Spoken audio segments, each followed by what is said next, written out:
Bonjour, bienvenue à cette nouvelle session du Théâtre du Bien-être. J'espère que vous avez passé de belles fêtes. Je vous souhaite une belle et heureuse année, pleine de bonnes choses pour vous, votre famille et votre entourage. Aujourd'hui, je devais vous parler d'hypnose. Je vais le reporter un peu plus tard parce que nous sommes en train de travailler dessus avec mon partenaire. Il y a beaucoup d'aspects techniques que nous sommes en train de mettre en place. On va faire quelques répétitions pour vous montrer quelque chose de concluant et reproductible, que vous ayez une information exacte.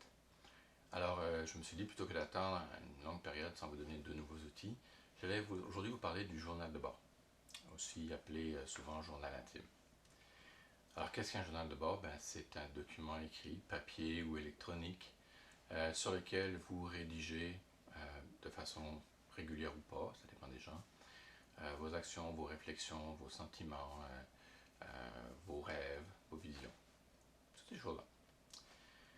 Tenir un journal intime, contrairement à ce qu'on pourrait s'imaginer, ce n'est pas du tout une activité d'adolescente romantique ou éplorée.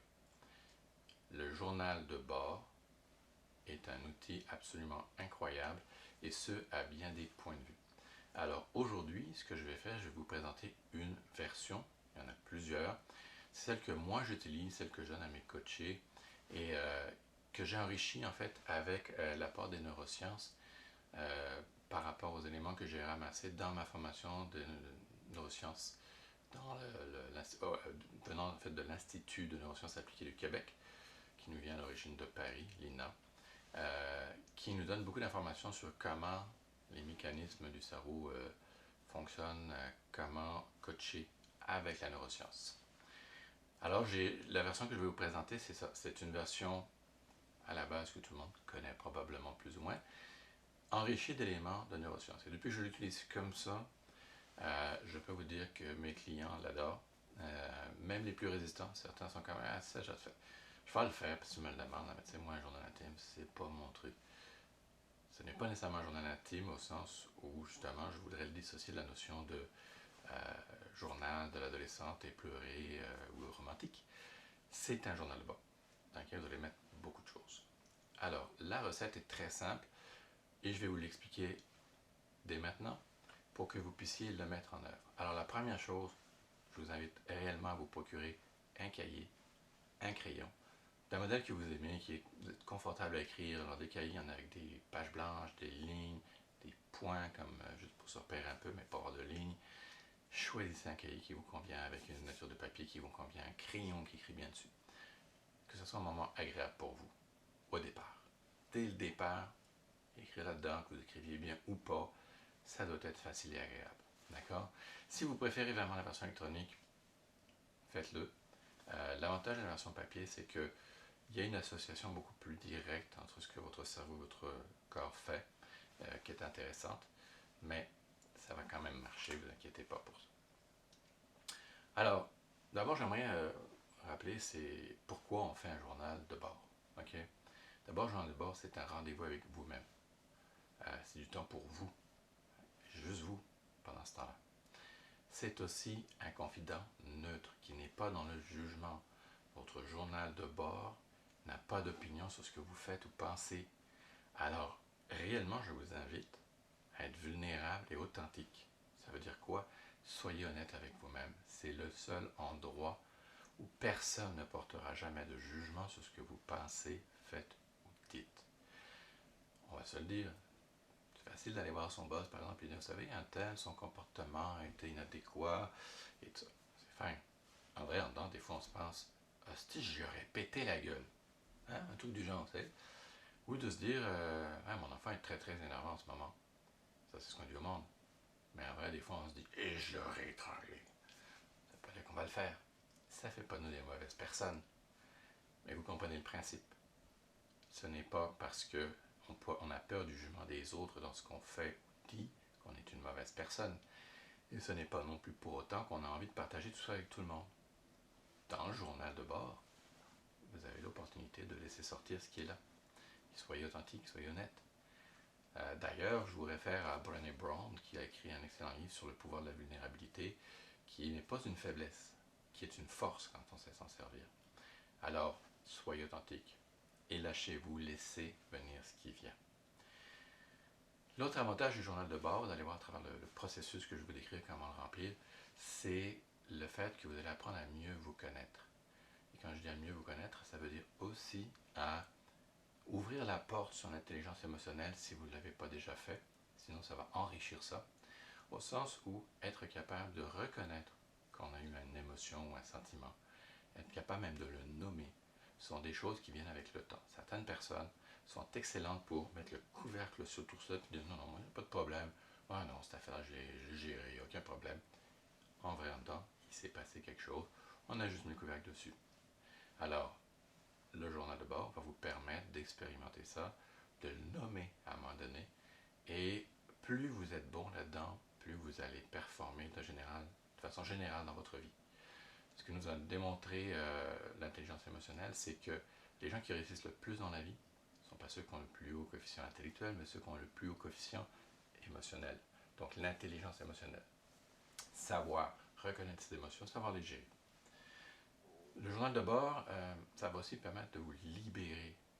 Il faut que vous compreniez que votre cerveau veut donner du sens à ce qui s'est passé dans votre journée, dans les événements qui ont eu lieu, a besoin de digérer les situations qui se sont produites, et que ce soit consciemment ou consciemment, ça va tourner en arrière tout le temps, puis on va y revenir, puis j'aurais dû dire ça, j'aurais pu faire ça, pourquoi il a fait ça? Fait que c'est là, c'est présent, et votre cerveau a besoin de fermer la boucle pour passer à autre chose. Alors une des beautés du journal de bord, c'est que ça va vous aider à fermer la boucle dans bien des cas, pour passer justement à autre chose, puis avoir une meilleure vie. Ça vous aide à prendre une saine distance, en ce sens que quand vous êtes en train d'écrire, c'est comme le raconter. Vous êtes capable de prendre un certain recul, d'observer ce que vous avez fait, dit, écrit, et ça va vous donner une perception un peu différente de la situation. Et ça, c'est bien parce que ça va vous aider à éventuellement vous détacher d'une situation. On peut dire, ah, ok. Moi, je vais vous donner un exemple. À un moment donné, j'avais une équipe avec qui je travaillais, et quelqu'un dans mon équipe m'a dit quelque chose, puis je dis, ok, fine, on continue, c'est beau, on sait ce qu'on a à faire, vous savez les boys, ok, tout le monde, go. Je fais mon journal, et quand je le fais, je me dis, tiens, aujourd'hui, il y a un tel qui m'a dit ça. Puis là, je me dis, il y avait peut-être quelque chose derrière ça. Fait que le lendemain, je suis retourné voir cette personne-là, je lui ai demandé qu'est-ce que ça voulait dire, ce qu'elle avait à me dire. Et en fait, c'était beaucoup plus important que juste la simple phrase qu'elle m'avait donnée. Et ça m'a nous a évité, en fait, un gros problème, honnêtement. Pourquoi? Parce que ça m'a donné du recul. Sinon, j'aurais encore été dans ma pensée, j'aurais peut-être même passé, je serais passé par-dessus, simplement. Le fait de faire mon journal m'a permis d'avoir cette distanciation par rapport aux événements, qui m'a permis de remarquer, et ça m'est arrivé plein de fois dans ma vie, des petites choses dans l'apparence. Et quand on va voir, on creuse un peu plus, on réalise que c'est plus que des petites choses, et c'est génial. Le journal de bord, évidemment, ça va vous permettre de vous souvenir aussi des choses. Certaines personnes sont excellentes, se souviennent quoi, quand, avec qui, où. C'est pas le cas de tout le monde. Alors pour les autres, c'est bien d'être capable de retourner et de dire, ok, je sais que j'ai déjà vécu ça, c'était dans cette période-là, je me souviens plus exactement de la situation, qu'est-ce que j'avais fait, mais je sais que ça avait été un problème, puis je ne me souviens plus comment je l'ai réglé. Vous allez pouvoir y retourner. C'est super pratique pour ça aussi.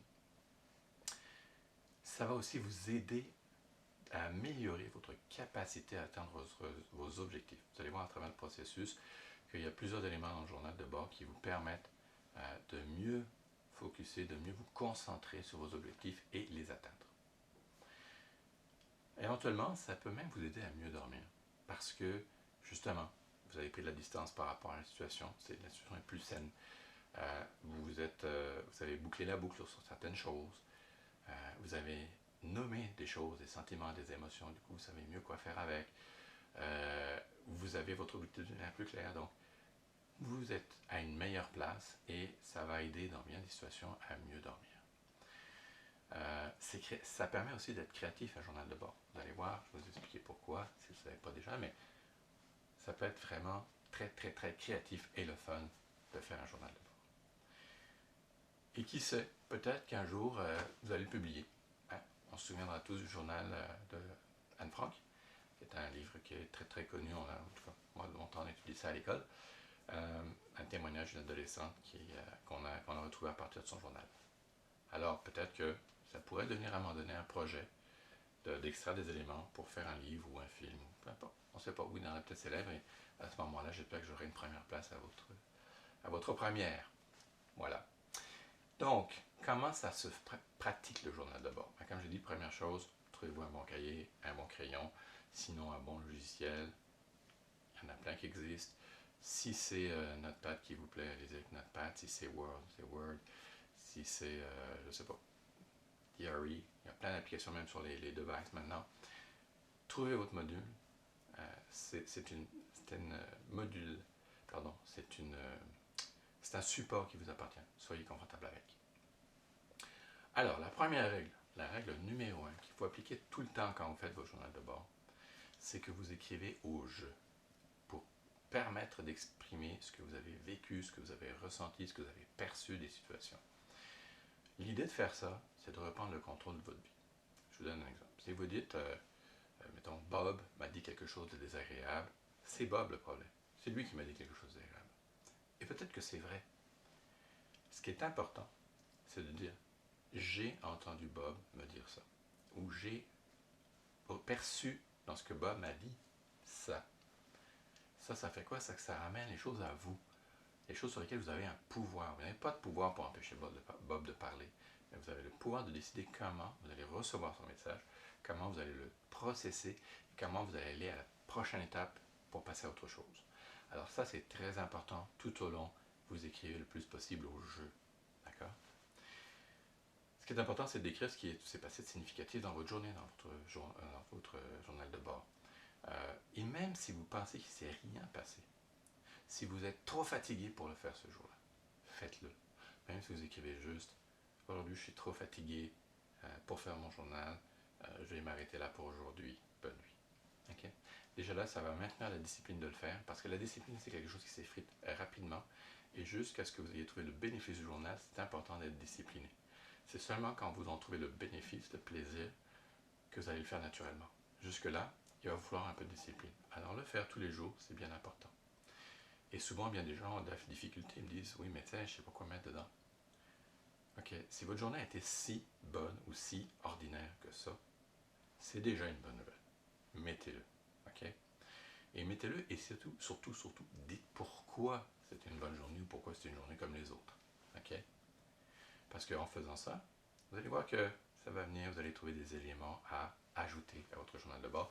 Et c'est là que ça va remonter. C'est là que vous allez avoir des choses à travailler que vous allez pouvoir utiliser.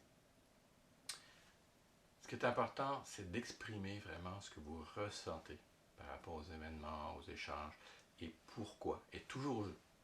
Hein? Par exemple, d'écrire quand un tel m'a dit blabla, ben c'est quand j'ai entendu un tel me dire blabla. Restez dans cet état d'esprit du jeu. Donc, ce que vous avez ressenti, pourquoi, qu'est-ce que ça vous a fait, c'est bien important. C'est ça la base de l'intelligence émotionnelle, c'est de reconnaître ses émotions. Quand vous faites ça, c'est important aussi de penser à parler de vos attentes, qu'elles soient remplies ou non. Je vous donne un exemple. Aujourd'hui, je m'attendais à ce que mon voisin ait pelleté la neige devant son entrée parce que quand il le fait, ben, il y en a un peu partout, puis moi, j'étais obligé de repasser derrière. J'aurais aimé qu'il le fasse avant moi. Il sait que je vais le faire. Okay? Il ne l'a pas fait. Alors, je suis frustré parce qu'il ne l'a pas fait, puis ça me tente, il faut que j'attende, puis j'ai autre chose à faire, puis... Alors, vous voyez le scénario qui s'est déroulé dans ma tête. Si je le lui avais dit, la situation aurait été différente. Il l'aurait peut-être fait, peut-être pas, mais au moins, j'ai pris une chance qu'il le fasse et que ça aille mieux. Donc, être capable de se rendre compte qu'on avait une attente, qu'elle était remplie, c'est génial. Qu'elle n'ait pas été remplie, ben c'est génial, je viens d'apprendre quelque chose. Je viens d'apprendre que si peut-être j'avais exprimé mon besoin, il aurait été rempli. Ou pas. Mais au moins, peut-être que j'aurais su pourquoi.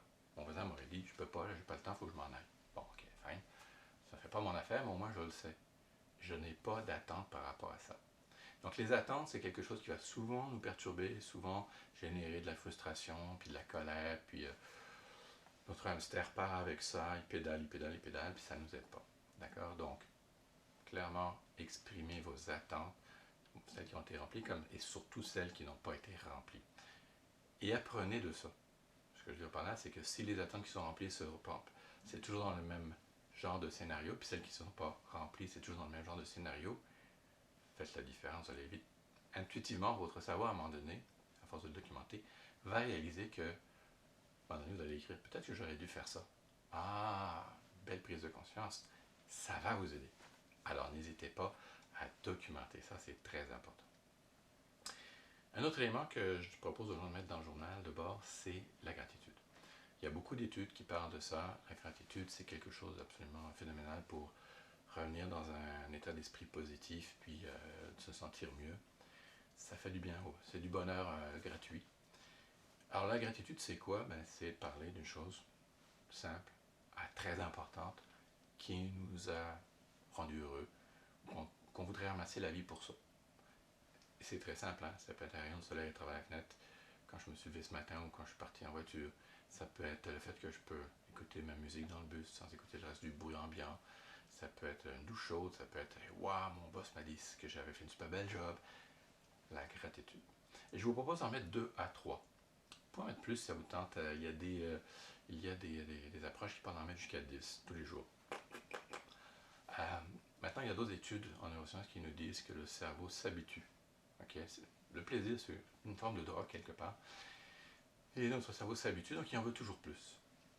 Alors, ce qui fait qu'on ne s'habitue pas, c'est la variation dans le fond. C'est qu'il y a des jours, il y en a, et des jours, il n'y en a pas.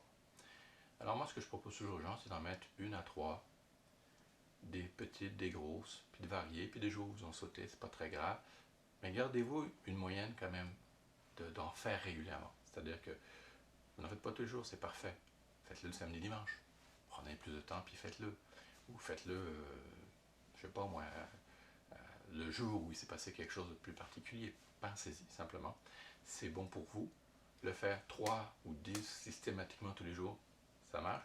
Sauf qu'à un moment donné, vous allez arrêter de le faire parce que votre cerveau s'est habitué au phénomène. Alors restez dans la variabilité, mais je dirais rien en même temps, faites-le, c'est génial à faire. Quoi faire de plus avec un journal de bord? Là, on était un petit peu dans la zone, je dirais, un journal intime, que tout le monde connaît plus ou moins, sous ce format-là. En fin de votre session journalière, okay, pensez à écrire ce que vous retirez de cette journée.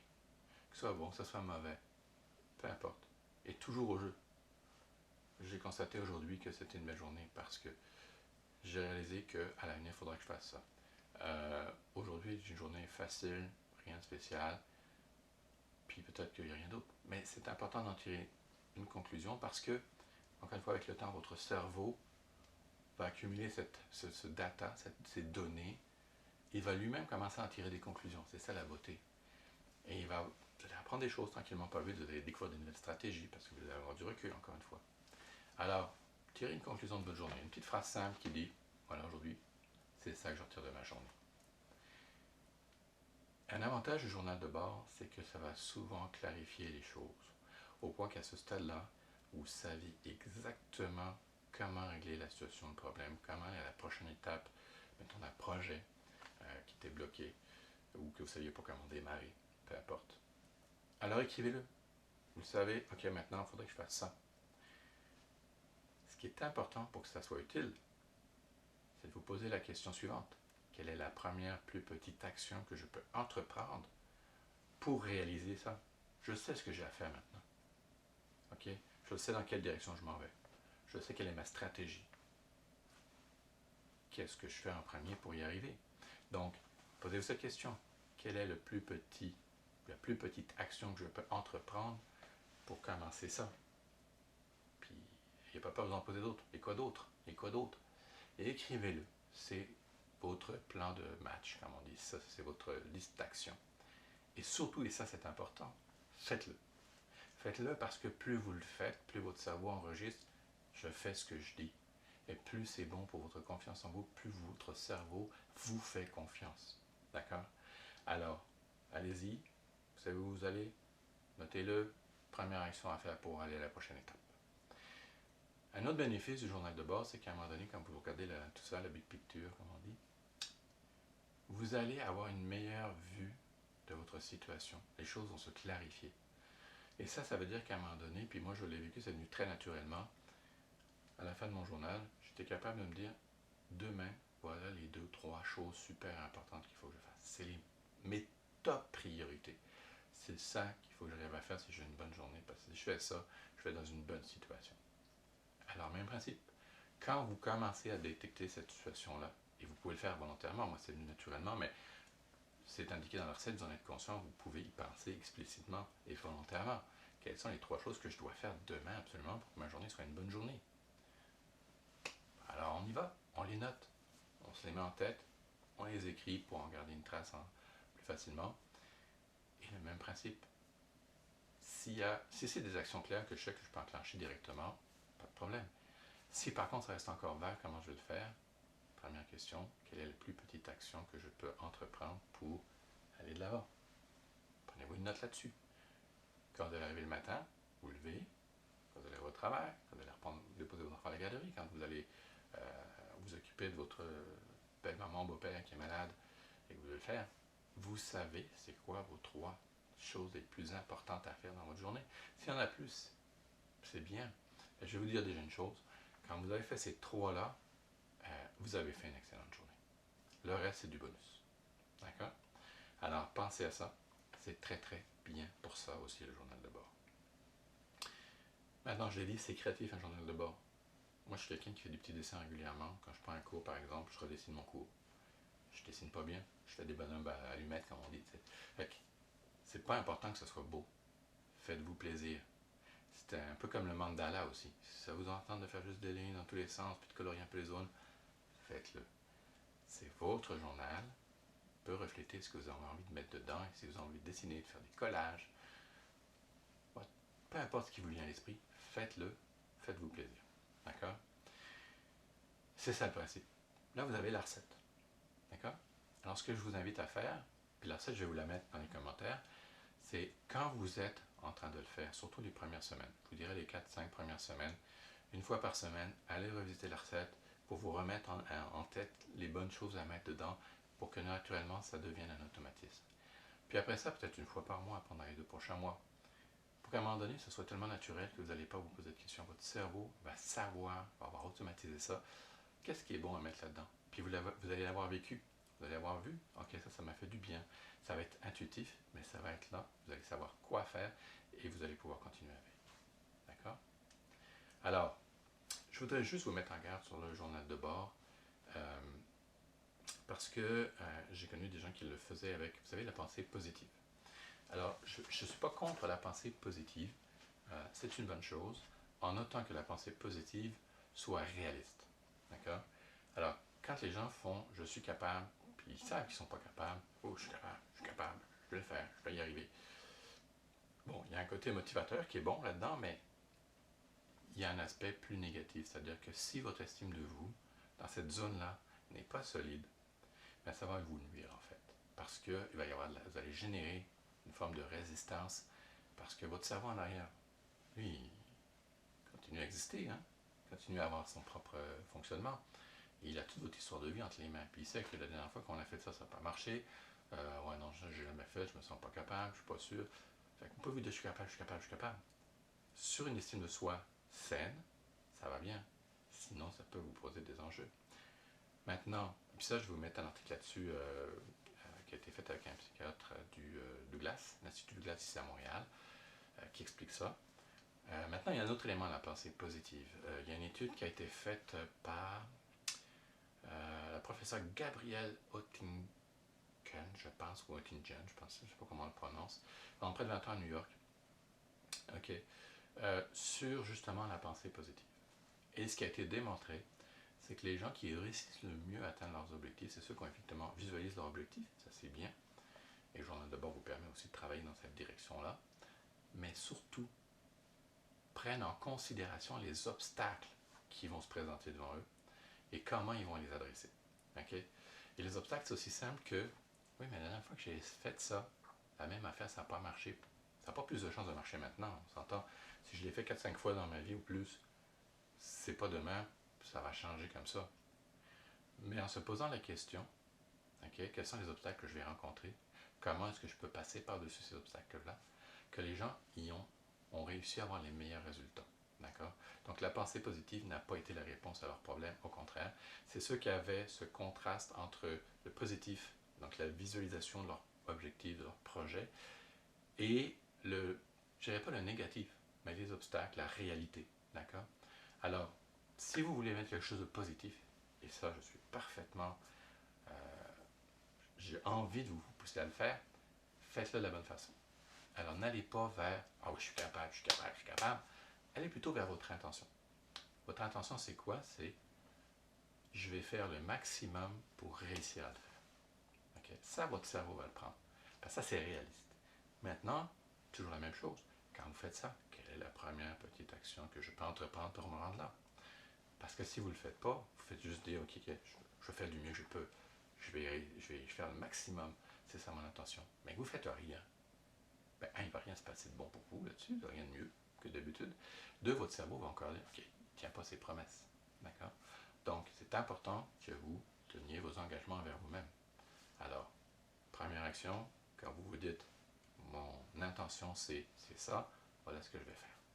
Et j'ai une petite anecdote, j'avais une cliente à un moment donné, dans mes premières clientes, qui se trouvait pas belle. C'était paradoxal, mais c'était pas le sujet de ça. Pas qu'elle était venue chez nous. Je dis paradoxal parce qu'elle était mignonne, je veux dire, c'était pas une pin-up, mais elle était jolie, tu sais. Et, mais bon, on s'entend que ça arrive jamais, ça, des femmes qui se trouvent pas belles. C'est pas un phénomène très très cool. Alors elle, à un moment donné, elle me racontait ça. Dans son journal, elle avait mis mon intention, ben, c'est je vais faire le maximum pour trouver ce qui fait que je vais me sentir belle. Avec des actions. Puis elle a fait ça. Fait que là, elle a trouvé pourquoi, de ce point de vue-là, elle se trouvait belle. Quand elle faisait ça, elle se trouvait belle. Elle a alimenté ça. Et elle a fait des actions autour de ça. Et ça a super bien marché. Fait qu'à la fin du coaching, non seulement l'objectif pour qu'elle était venue me voir avait été travaillé, et elle avait atteint son objectif, mais en plus, elle cerise sur le gâteau, ou sur le sundae, elle s'était rajoutée, en utilisant le journal de bord, du bonus pour se sentir belle. Et ça, peu importe ce que j'en pense d'elle, c'est sa valeur à elle. Elle se voyait belle, et ça, c'est parfait. C'est numéro 1. Alors, c'est ça que je voulais vous proposer aujourd'hui. Je vous invite vraiment à aller vous chercher un beau cahier, un beau crayon. Lancez-vous. C'est simple, c'est facile. Les premières pages sont souvent on a un peu le syndrome de l'auteur, la page blanche. Mais écrivez ce qui vient, même si c'est pas grand-chose, même si ça a l'air simple, même si ça a l'air anodin. Et plus vous allez le faire, plus ça va couler tout seul. OK? Alors je vous laisse avec ça. Je vais vous mettre la recette en bas de page, les liens sur les références pour la pensée positive. Si vous avez des commentaires, ajoutez-les. Si vous avez des idées pour enrichir, faites-le, ou des exemples. Partagez cette vidéo pour ceux qui vous pensez que ça pourrait être utile. D'autant que ce n'est pas tout à fait le journal de bord habituel. C'est une version vraiment que j'ai pris du temps à enrichir. Puis aujourd'hui, mes clients l'aiment beaucoup, cette version-là. Et je vous la partage parce que justement, ils l'aiment. Et puis, souscrivez. Le bouton, je pense qu'il est là. OK. Souscrivez pour recevoir les prochaines vidéos. Et je vous rappelle, la prochaine, si tout a bien fonctionné, ça va être sur l'hypnose. Sinon, je vous glisserai un nouvel outil entre les deux, où je vais vous montrer 2 sortes d'hypnose différentes et en quoi elles sont utiles, à quoi vous pouvez les utiliser pour vous. Alors, je vous souhaite une bonne journée et encore une fois, bonne année à tout le monde.